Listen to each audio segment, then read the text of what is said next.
This study abroad program provides a historical and critical backdrop to food security, culture, and resilience in Cuba. It's sponsored by the College of Agriculture at LSU and takes place over the university's spring break in April 2019.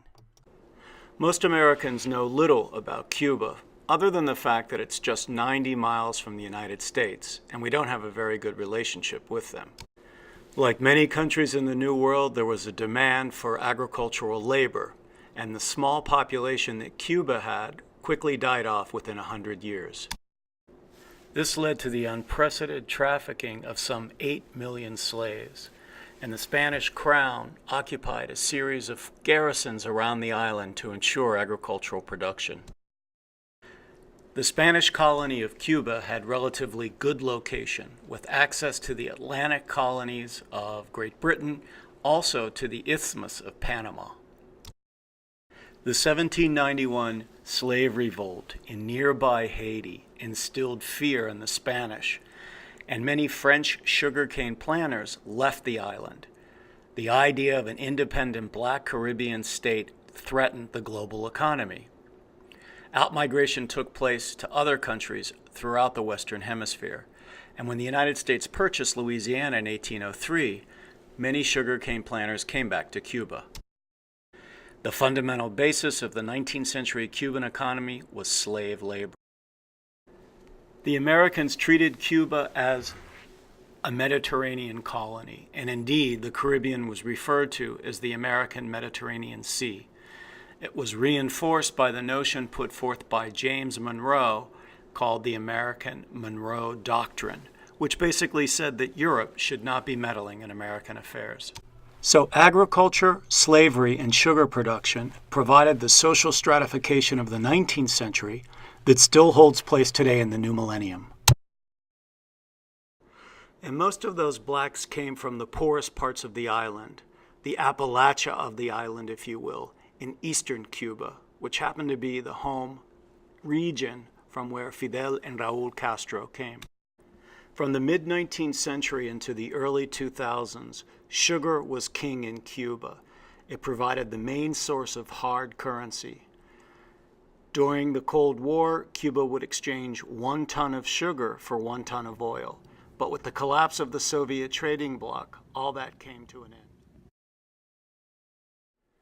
This map shows the expanse of sugar production and how it is contracted from the late 19th century in the top map to the middle panel in the late 1980s and what happened in 2002, when over half of 152 sugar mills were closed because they were unproductive and expensive to operate.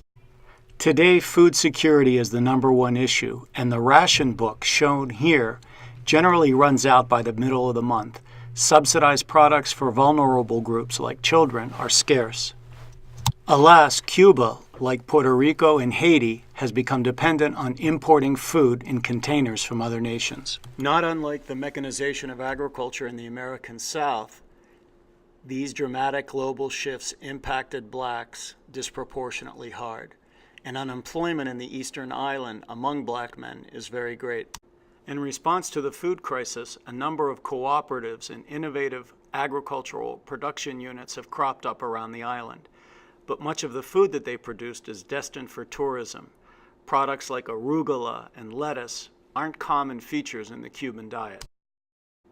Outmigration from the eastern provinces to the capital city of Havana is illustrated by these young men shown here. Many folks from the eastern part of the island, who are referred to by Havanans as Palestinos or Palestinians because they come from the east, search for employment in the capital city. Many countryside migrants have held on to their agricultural roots and work in the agricultural sector as middle folks and transfer agents. The revolution promised social services for everyone, regardless of race and geographic location. It also promised to provide another Cuba, a different Caribbean island, one that wasn't reliant on tourism, an island of chambermaids, and an island of bartenders. Education, preschool care, universal health care are all characteristics of the revolution, and it has fulfilled its obligation. Education is mandatory until 16 years of age. But a highly restricted labor market has forced talented musicians, artists, and dancers into the tourist sector. Indeed, some of the most coveted jobs are in the island's growing tourist resorts. Many university-trained artists, dancers, and professionals will work without wages in restaurants and nightclubs. They do, however, receive the benefit of being able to sell CDs and get tips. One of the enigmas that this trip attempts to understand is how is it possible that a university-trained engineer, doctor, or lawyer can make more in one day working in the tourist sector than he or she can working in the trade for which they were trained. So what is the challenge that the Cuban island faces? Well, in 2010, President Raul Castro promised to downsize the 2.5 million state workers and allow many of them to work in the private sector. The trouble is that there are only 201 jobs in which these private sector employers and employees can work. Everyone must be a self-employed worker. There are no small and medium businesses. Most of the jobs are referred to as timberiches, or nickel and dime mom and pop operations, that although they provide a steady income and generally pay more than state jobs, really aren't significant economic developer engines. International travelers continue to flock to the island to appreciate its architecture, the craftsmanship of a bygone era, and to appreciate the many UNESCO World Heritage sites, such as this one in Cienfuegos. We try to get you inside Cuba homes. We try to avoid the trappings of normal tourist haunts. Study abroad is a remarkable opportunity. It's a chance to explore new cultures and new opportunities, to connect classroom ideas with theoretical ideas.